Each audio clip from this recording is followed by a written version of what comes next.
Hello नमस्कार दोस्तों, आप सभी का हमारे चैनल पर बहुत बहुत स्वागत है। और जो आज की वीडियो होगी इस पर हम बात करेंगे यूपी पीसीएस की तैयारी कैसे करें, उसकी पूरी रणनीति क्या होगी। आप अगर न्यू कमर है और आप भी यूपी पीसीएस में एसडीएम, डीएसपी, आरटीओ, नायब तहसीलदार, इंस्पेक्टर जैसी अगर पोस्ट चाहते हो और आप भी एक सिविल सेवक बनना चाहते हो तो इस वीडियो को अंत तक देखते रहिए। मैं इसमें आपको सभी बुकों के बारे में, आपको कैसे तैयारी करनी है, प्रिपरेशन कैसे करते हैं, कितना समय लगता है, एलिजिबिलिटी क्या होगी, कैसे आप तैयारी कर सकते हो, तो उस पर मैं पूरा डिस्कशन करूँगा। तो आप इस वीडियो को अंत तक देखते रहिए। तो चलो दोस्तों शुरू करते हैं आज की वीडियो। मेरा नाम संदीप पालीवाल है और 2017 और 2018 का जो यूपी पीसीएस का मेंस था वो मैंने लिखा था, उसमें मेरे बहुत ही अच्छे नंबर आए थे। तो सबसे पहले हम बात करते हैं UP PSC. UP PCS Uttar Pradesh public service commission, Uttar Pradesh लोक सेवा आयोग एक संवैधानिक संस्था है, ठीक है, संविधान के अंदर वर्णित है। और राज्य में जितनी भी क्लास 2 ऑफिसर्स की वैकेंसी पोस्टें जितनी भी आती है उनका नोटिफिकेशन जारी करता है और हर साल जो है इसकी भर्ती की जाती है। इसके तहत आप एसडीएम, डीएसपी वगैरह लगते हो। तो इसके लिए सबसे पहले हम अगर योग्यता की बात करें तो उसमें आपकी उम्र 21 साल से 40 साल के बीच में होनी चाहिए, जनरल कैटेगरी। अगर आप आरक्षण श्रेणी से आते हो, एससी एसटी से है, तो आपको 5 साल की छूट मिल जाती है। और अगर एलिजिबिलिटी की बात करें तो आप स्नातक हो किसी भी सब्जेक्ट से, आपके पास कोई भी स्ट्रीम हो, आप आर्ट साइड के स्टूडेंट हो, कॉमर्स के हो, चाहे साइंस के हो, ठीक है, किसी भी विषय से आप स्नातक हो तो आप इजिबल हो और आपकी उम्र जो है 21 से 40 के बीच में होनी चाहिए, तो आप जो है यूपी पीएससी का एग्ज़ाम दे सकते हो। और सबसे बड़ी बात, इसमें कोई अटैम्प्ट नहीं होता यूपीएससी की तरह। यूपीएससी में तो फिक्स अटैम्प्ट है, लेकिन इसमें आप 40 साल तक एग्ज़ाम दे सकते हो। इसके अंदर जो प्री एग्ज़ाम होता है उसके अंदर 2 पेपर होते हैं। पहला जीएस, उसको जीएस 1 बोलते हैं, और दूसरा जीएस 2 सी सैट। जो पहला पेपर है उसमें 150 क्वेश्चन आते हैं और जो दूसरा होता है उसके अंदर 100 क्वेश्चन आते हैं। उसमें 33% मार्क्स चाहिए आपको, क्वालिफाइंग नेचर का होता है उसमें, मतलब क्वालिफाई आपको करना है, आपका एलिजिबिलिटी टेस्ट होता है। उसमें रीजनिंग, मैथ, हिंदी, इंग्लिश वगैरह के क्वेश्चन आते हैं। और जो पहला पेपर होगा उसके अंदर खाली जीएस के पेपर आएंगे। जीएस के भी अलग अलग सेक्शन हैं, जैसे हिस्ट्री हुआ, पॉलिटी हुआ, इकोनॉमी हुआ, ज्योग्राफी हुआ, करंट अफेयर, इन्वायरमेंट, जनसंख्या, कृषि, बजट और इंटरनेशनल मुद्दे भी उसमें शामिल किए जाते हैं। तो उनके लिए कौन कौन सी बुक होनी चाहिए मैं आपको बता देता हूँ। जैसे आपको इतिहास तैयार करना है तो इतिहास के भी 3 पार्ट हैं, एंशिएंट, मेडवल और मॉडर्न। वर्ल्ड हिस्ट्री के क्वेश्चन इसमें नहीं आते प्री एग्ज़ाम में। ये 3 स्टेज पे एग्ज़ाम होता है, प्री, मेंस और इंटरव्यू। सबसे पहले प्री लिए जो एग्ज़ाम है वो सिर्फ क्वालिफाइंग नेचर का है, आप उसे क्वालिफाई कर दोगे तो आपका फिर मेंस एग्ज़ाम होता है, मुख्य परीक्षा बोलते हैं उसको, और उसके बाद फिर इंटरव्यू, साक्षात्कार। तो जो प्रीलिमिनरी एग्ज़ाम है उसके लिए आप एंशिएंट जो है उसके लिए आप एनसीईआरटी पढ़ सकते हो 11th-12th की, वो सबसे बेस्ट है। और उसके लिए आपको जो मेडवल है उसके लिए भी एनसीईआरटी मैं रेफ़र करूँगा कि एनसीईआरटी उसके लिए अच्छा स्रोत है। और मॉडर्न इंडिया के लिए आप स्पेक्ट्रम की बुक ले सकते हो। स्पेक्ट्रम की मॉडर्न हिस्ट्री की बुक आती है, उसको पढ़ लो, वो सफिशेंट है।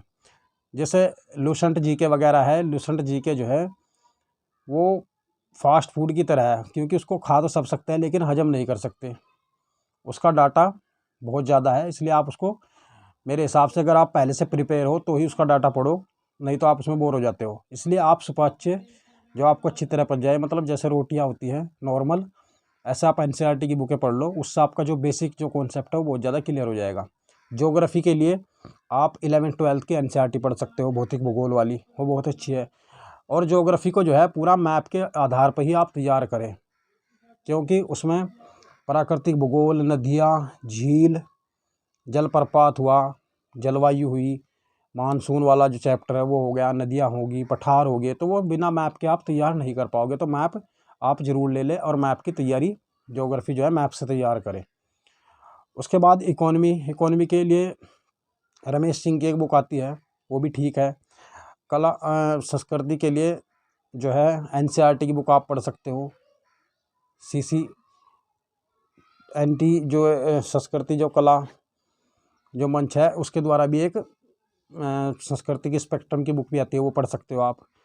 और ज्योग्राफी के लिए महेश बर्णवाल की बुक भी रिकमेंड मैं आप लोगों को कर रहा हूँ कि अगर आपको उसको भी एक बार डिटेल में आप अच्छा पढ़ लो उसके अंदर, लेकिन उसको लेटेस्ट ले, क्योंकि जो पुरानी मार्केट में बुक है उनमें डाटा नहीं है, जो लेटेस्ट वर्जन है वो पढ़ लो। पॉलिटी के लिए आप लक्ष्मीकांत की बुक रेफ़र कर सकते हैं। लक्ष्मीकांत की लैंग्वेज बहुत ही आसान है। हमारा संविधान सुभाष कश्यप की, ये भी अच्छी बुक है, और हमारी संसद, 2 बुकें हैं। अगर आप ये चाहिए, उनकी थोड़ी सी लैंग्वेज की प्रॉब्लम हो सकती है, इसलिए लक्ष्मीकांत की जो भाषा है वो आसान है, आप उसे पढ़ लो। उसके बाद करंट अफेयर के लिए आप घटना चक्र की, ई दृष्टि की या घटना सार कोई भी आती है, आप उसमें से 1-2 मैगजीन रेफ़र कर सकता हूँ मैं। पिछले लास्ट 6 मंथ का करंट आपको तैयार करना पड़ता है। उसके लिए फिर आप नेक्स्ट जो है बजट, भारत सरकार का बजट जो करंट अफेयर का रहेगा, और इन्वायरमेंट के लिए भी आप स्पेशल इन्वायरमेंट पर ध्यान दो, जैसे क्योटो प्रोटोकॉल हो गया, ग्लोबल वार्मिंग होगी, और भारत किस किस संस्था से जुड़ा हुआ है, कंजर्वेशन को लेकर, रामसर जो कन्वेंशंस हैं उसके लिए, पेरिस में जैसे समझौता हुआ उसके लिए भारत की क्या भूमिका है, उसका क्या एम है, सतत विकास लक्ष्य है जो हमारे, उस पर आप फोकस करो। उनसे जो है काफ़ी क्वेश्चन आते रहते हैं इन्वायरमेंट को लेकर। और नेक्स्ट जो है हिस्ट्री हो गया, पॉलिटी हो गया, ज्योग्राफी हो गया। उसके बाद आप जो है जनरल साइंस के लिए घटना चक्र के जो प्रीवियस ईयर के जो पेपर आते हैं मुख्य परीक्षा के, उन्हें लगा सकते हो, या परीक्षा वाणी की NCERT भी आती है, परीक्षा वाणी की बुक आती है, आप उसको पढ़ लो। वो भी जनसंख्या, भारत की जनसंख्या और नगरीकरण जो है जनगणना के क्वेश्चन उसमें से आते रहते हैं, तो उसको भी आप तैयार कर सकते हो। तो इस प्रकार जो GS का पहला पेपर है आप उसे अच्छी तरह पढ़ सकते हो। नियमित रूप से आप न्यूज़पेपर जो है आप उसको रीडिंग करने की प्रैक्टिस करते रहो और उसको नोट डाउन कर लो, ठीक है। तो आपके बहुत ही इंपॉर्टेंट होगा, जो भी करंट का जो भी क्वेश्चन आएंगे आप उसमें आपके मेमोरी में रहेगा, और फिर जब आप मैगजीन में पढ़ोगे तो वही डाटा आपको न्यूज़ पेपर वाला ही मैगजीन के अंदर मिल जाता है, तो आपका डबल रिवीजन हो जाता है।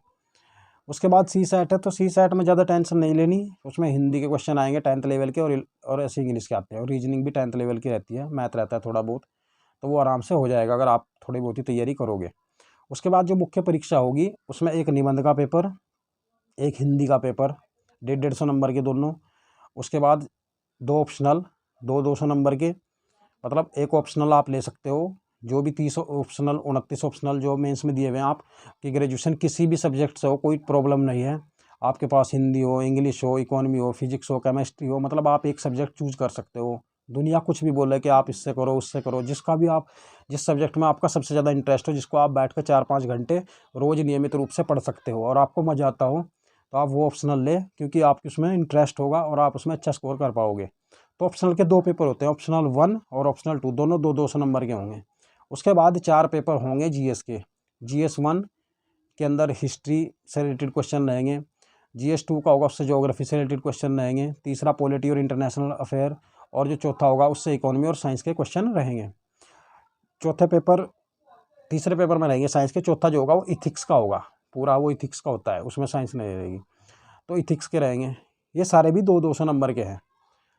तो 4 पेपर GS के 200 नंबर के, 2 ऑप्शनल के 200 नंबर के, और हिंदी और इंग्लिश, नहीं इंग्लिश यूपी में नहीं आती, UPSC में आती है, तो हिंदी और निबंध, तो टोटल 1500 नंबर का मेंस होता है। जब आप उसे क्वालिफाई कर लोगे उसके बाद इंटरव्यू के लिए आप एलिजिबल हो जाओगे, और इंटरव्यू के बाद आपका फाइनल सिलेक्शन हो जाता है। तो सबसे पहले आप प्री एग्ज़ाम की प्रिपरेशन कर ले अच्छी तरह से, जो मैंने आपको बुक बताई हैं उन्हें पढ़ें, उसके बाद मुख्य परीक्षा की, और उसके बाद साक्षात्कार की। तो ये कुछ टिप्स थी, कुछ बुक लिस्ट थी, आप इनसे पढ़ें।